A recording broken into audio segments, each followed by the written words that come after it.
Typically, when playing online games, all you have to do is launch the game, choose a server or lobby to join, and start playing. However, what if you wanted to set up a gaming server or lobby for your friends?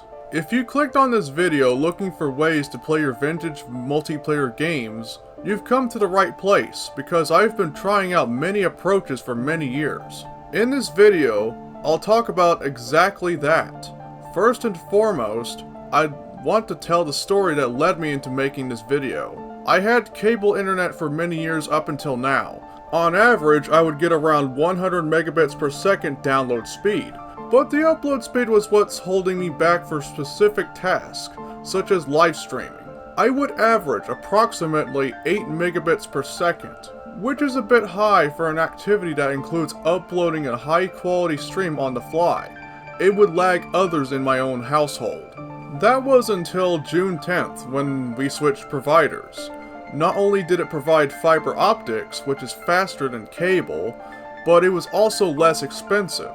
Because imagine paying nearly $300 for 2 connections, because the Wi-Fi was so bad that my father wanted his own wired internet. Not to mention I had to bring a 25-foot Ethernet cable from my room to my brother's room, which is next door, to get wired internet, because the Wi-Fi was so fucking bad. The signals were really poor too. Honestly, the transition to fiber optic was great. I got faster speeds and was able to play some Unreal Tournament with a continuous 50 ping on a New York game server. Hosted by yours truly, of course, with the help of a friend of mine. I even uploaded a 1 gigabyte video that took about 30 seconds. But there was one thing that was holding me back: port forwarding. Back when I had cable internet, I could easily port forward and manage game servers and lobbies from my home. You'd think that having fiber optics would allow you to host your own multiplayer game servers with lower latency, but I guess not. Especially given that many internet service providers force carrier-grade NAT down people's throats. Now, I am not sure if I'm under such NAT, but despite my efforts to deal with router settings, which are powered by a mobile app rather than a web page, like, for fuck's sake, everyone seems to be putting mobile applications on everything. Just look at how fast food restaurants are advising that you can get your meal or drink using the specific app. By the way, this video is sponsored by 4Booba, a brand new mobile app that allows you to play worthless, ad-infested games in exchange for 5 milk coin. By wasting 10 years on a worthless mobile game, you can earn enough milk coin to receive a $5 bill delivered at your doorstep. What will you do with it? I'm not too sure, because I just took a piece of paper and drew the money for you. Anyway, back to your regularly scheduled programming, you son of a. So, if you were unable to host games from your home, here are some alternatives to consider. Now, most of these methods are aimed at older multiplayer games because most of these newer multiplayer-focused games presumably have their own means. Such as Steamworks, for instance. So, those games are out of the question.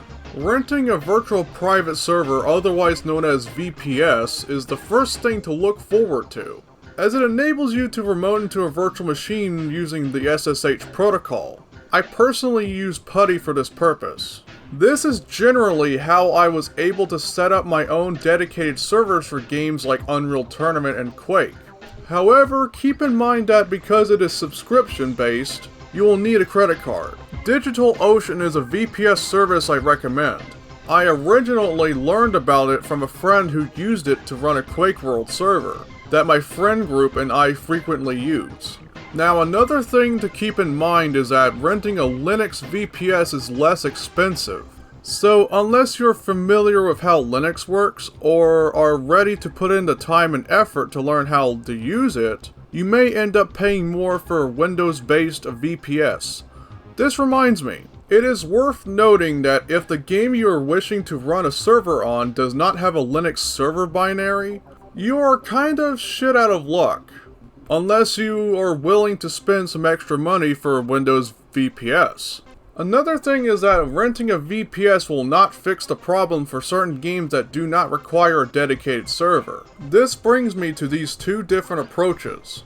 The next approach would be to install a virtual private network, otherwise known as a VPN. And we're talking about VPNs that support port forwarding. Not only will paying for a VPN provide you with extra privacy, but if your preferred VPN offers port forwarding, you can have the best of all worlds. However, depending on the internet connection and overall area, there may be some delay and speed loss. In my instance, I use Windscribe, which supports some type of port forwarding. But the only constraint is that depending on the VPN you choose, you will only be allocated a random port number. In my case, I utilize something called ephemeral port forwarding. Unless the game you're about to play allows you to choose which port to use, you're pretty much out of luck unless you paid extra for a static IP address, which may allow you to assign permanent ports of your choosing. Although I haven't tested this personally to check. I don't want to spend too much money to be fair. However, depending on the VPN used, the results may differ. Another thing to keep in mind is that if you have a VPS and know what you're doing, you could operate your own VPN using WireGuard. However, in my test on a VPS I have access to, I had no luck getting any ports forwarded for some unexplained reason. To be fair, putting everything up was becoming a pain in the ass, so I resorted to spending money on a VPN. In any case, having a VPN that permits port forwarding allows you to host non-dedicated gaming servers or lobbies, as opposed to a VPS. But just like a VPS, you still need a credit card. Now, if these two options aren't for you because you don't have a credit card, then I have one honorable mention.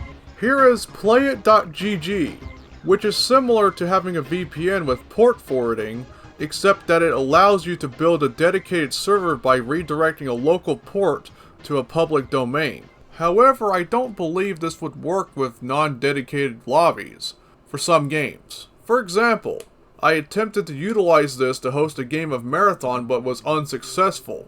The best thing about Playit.gg, however, is that it is free to use for people who couldn't afford a VPS or a VPN. Especially if you just want to play Unreal Tournament with your friends. Before we move on, I'd like to offer one more approach, and that is using a tunneling service, such as Hamachi or Radman VPN. These programs allow it to function similarly to a LAN network. Back when I didn't know how to port forward through router settings, I used Hamachi and had to encourage people to install the program and join my network, which can be a drawback. The thing is, people either didn't want to go through the hassle or they just simply don't trust these services. Not to mention that some services have their limitations and issues. For example, Hamachi limits you to 5 people per network, unless you pay a membership fee or something. I do recall there being a workaround in which if you have 2 networks with different people, you can make it such that both networks can interact with each other by connecting them to a single server that is connected to both networks. Another example is that if you uninstall Radman VPN, you will lose access to your networks. However, I am not too sure if there's a workaround for this issue. But certainly these are the general approaches.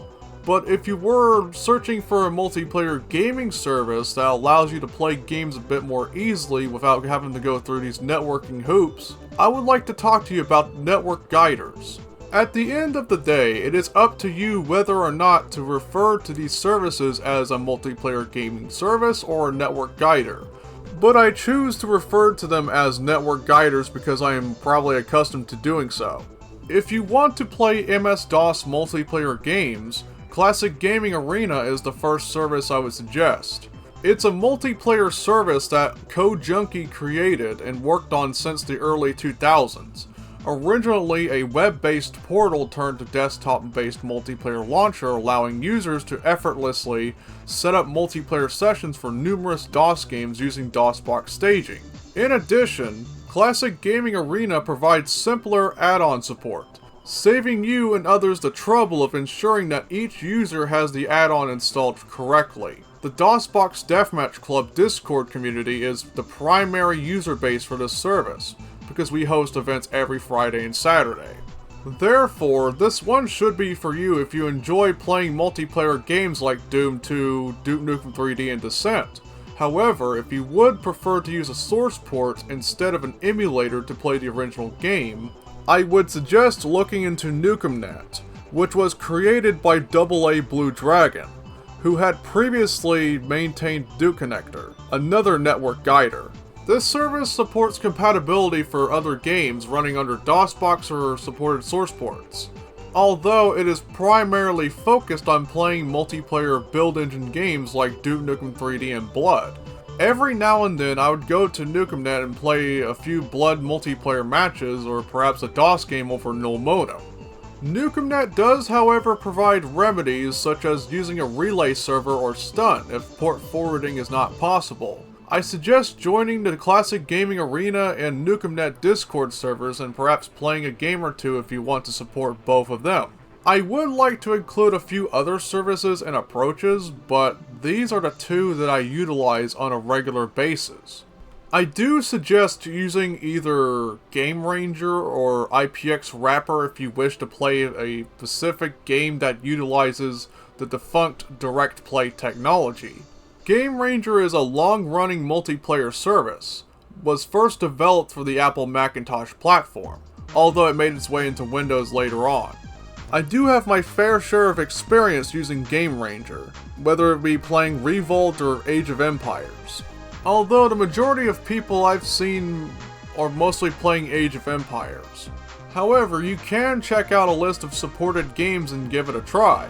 However, in the event that your game isn't supported or you choose not to use the service, I recommend checking out IPX Wrapper, since it enables people to connect to a preferred dedicated DOSBox server. Honestly, I prefer IPX Wrapper the most because in some games like Take No Prisoners, it's not really compatible with GameRanger. I'm honestly happy that IPX Wrapper exists, but I will, however, create a different video focusing on IPX Wrapper at a later date. Now, one more honorable mention is a web-based emulator, rather than some service.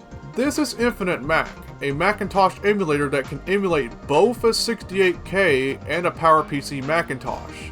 Now, the main reason why I am talking about this emulator is because it allows you to simply emulate an AppleTalk network, allowing users to play vintage Macintosh multiplayer games without much difficulty.